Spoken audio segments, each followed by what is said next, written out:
I'm going to go ahead and just start firing away while she's pulling that up. So I'm Steve Stone. I run a research element at a data security company. My background is all in bad guys and breaches. I've spent 20 years in the U.S. military, intelligence community, and private sector.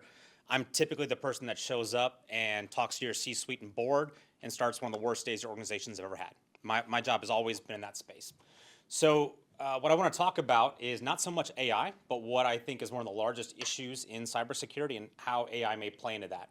So I'm going to do two things that no one would recommend in public speaking. One, I'm going to talk about something most of you are likely not interested in. And two, I'm going to stress test my thesis before I put it on the screen. So this could go awesome. Let's make some bad decisions. So I want to kind of ask the audience three range of questions. We had a CISO here, right?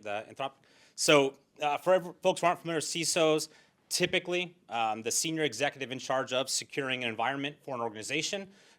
You've been at Google Cloud, you're at Anthropic, so I think it's fair to say you are a well-versed, highly technical, cutting-edge CISO. Without knowing you, I think that's a fair assessment. Typically, when we show up to do a breach, first questions we ask CISO, how many endpoints are you securing? You'd probably be able to answer that plus or minus 5% of your assets.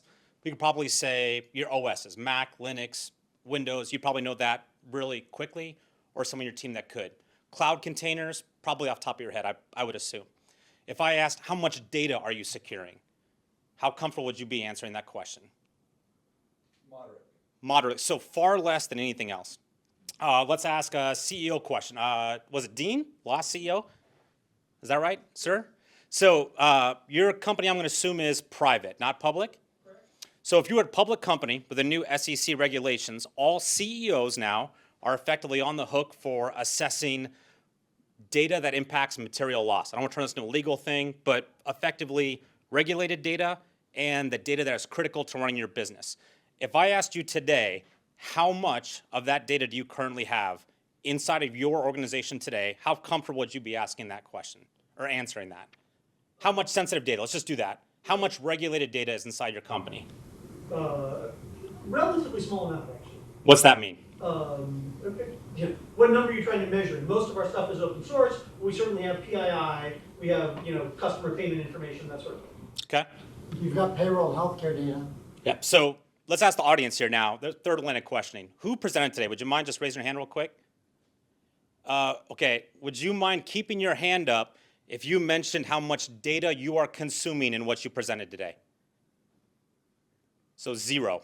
So we're a smart group here, right? We're smart, we're highly technical, we're a range of skill sets, and those of us in this room have a really hard time answering data questions. In my experience working intrusions, this is the single largest problem in the entire history of cybersecurity, and I want to kind of explain why. But what I really want to talk about is how particularly generative AI can help solve this problem. We spent about a year studying, can you even defend data? Like, is defending data a real task we can really give network defenders in particular? And I don't present that as a problematic statement. I present that as a statement of truth. We've seen technology come and go, and we have more breaches than ever. So I think that's a more than fair question. So we actually started looking at data, not infrastructure, but actual data. A typical organization we started is like 240 backend terabytes. Everyone uses front end, I'm assuming, right? Any backend folks? No storage nerds? Okay. So it's 240 backend terabytes is a multi-petabyte environment. It's pretty big, average organization. That data is growing about 42% every 18 months. Nothing too interesting there until we extrapolate the future, which is where my job is. My job is what are today's problems and what are tomorrow's problems and how do we solve those? So without getting into the numbers too much, this is one of our biggest concerns. A typical organization's data is going to grow by 7x in the next 5 years. Unparalleled. Nothing in our organization is growing that much. We cannot even find something within effectively half of that size. Infrastructure, not growing like that. Employees aren't. So what we're effectively saying, to give it context, a typical organization today in 5 years will look like what the top 1% of organizations that I can see in telemetry. So we're effectively saying any given organization, you should be prepared in the next 5 years to operate like a Fortune 50 company from a data perspective. That's a problem because I can tell you right now those conversations are not occurring. So what we're effectively saying is this is your defensive boundary. Your defensive boundary is not your infrastructure, it's actually your data, and most organizations cannot answer this question, and they actually don't understand how it's living and breathing and moving outside of their boundaries. And then we dive into regulated data, AKA sensitive data. The growth rate's actually higher. And we actually went back and ran a bunch of numbers because we're a year into this. This chart's actually a lot outdated. It's actually growing faster than this. But let's just say today, I ran the numbers earlier today. Most organizations, typical organization has just over 30 million sensitive data records. That is going to grow to 175 million sensitive data records, again, within 5 years. Let's put that number in perspective. If you read the news, there's a victim in the news that is potentially the largest data breach ever, and it's 68 million records, or 1/3 of what an organization should have in their holdings within the next 5 years.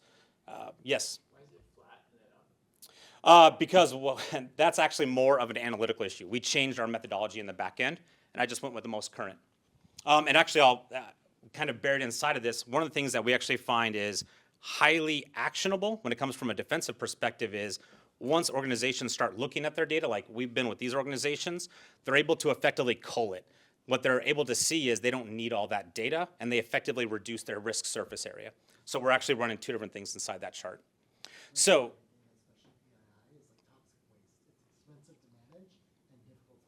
yeah.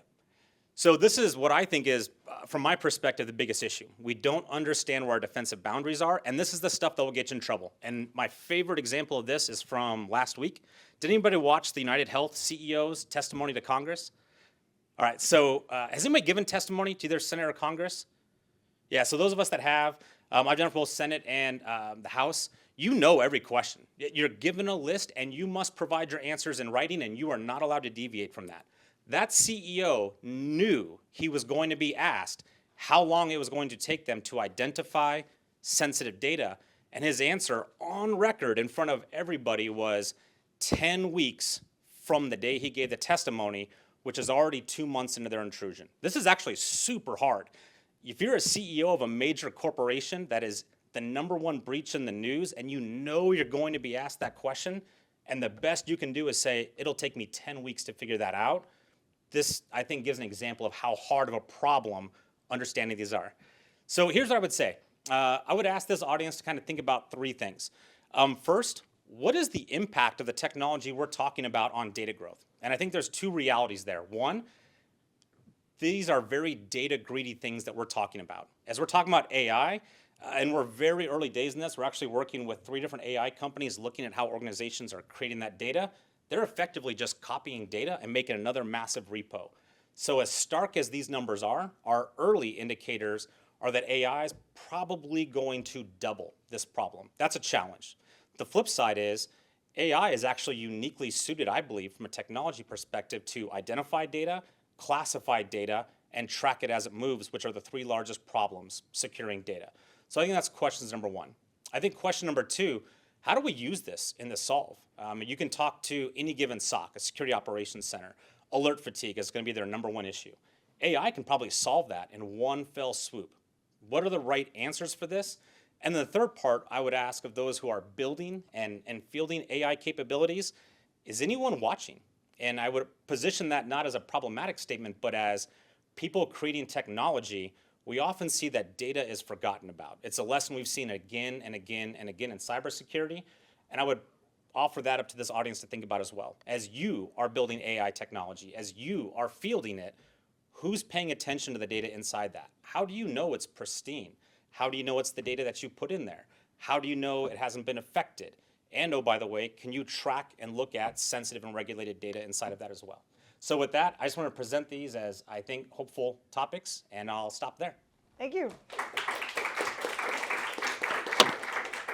You have a question, comment? Sir?